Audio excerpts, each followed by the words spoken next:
Assalamualaikum warahmatullahi wabarakatuh dan salam Malaysia Madani. Saya Muhammad Nur Zakwan bin Ismail dari SK Jawi, Sekolah Berprestasi Tinggi dari kelas 5 UKM. Saya ingin menceritakan buku cerita yang bertajuk Pencuri Kuda Padi.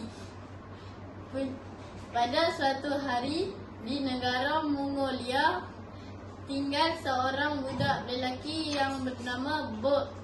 Bolt memiliki kuda padi. Kuda padi miliknya itu dihadiahkan oleh ayahnya sepernah hari jadi. Setiap hari Bolt bermain dan meluangkan masa dengan kuda padinya. Pada suatu hari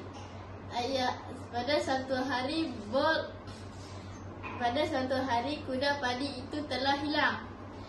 Lalu Bolt berduka cita dan menuju ke arah ayahnya dan berkata ke ayahnya, "Ayah, kuda padi saya telah hilang."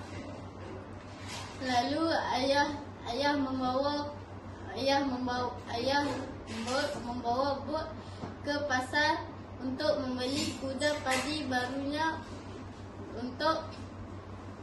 kepada Bolt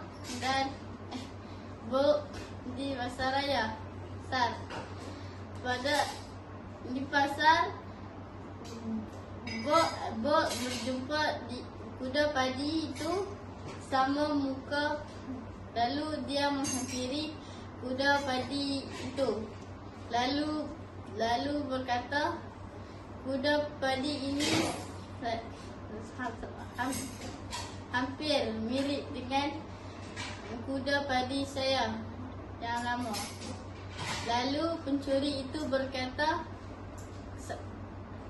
"Mungkin itu kamu punya, tapi saya membeli kuda padi itu tahun lepas."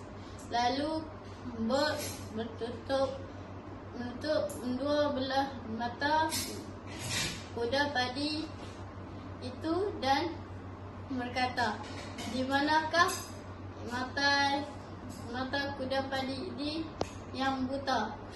Lalu pencuri berkata, "Di sebelah kanan." Lalu Bolt berkata, "Salah." Dan pencuri itu berkata, "Silap, saya pilih kiri." Lalu Bolt berkata, "Salah." Dan Bolt membuka dua mata kuda padi itu dan Bolt terus pergi ke tengah-tengah pasar dan berkata, "Dia pencuri. Saya sengaja menguncinya."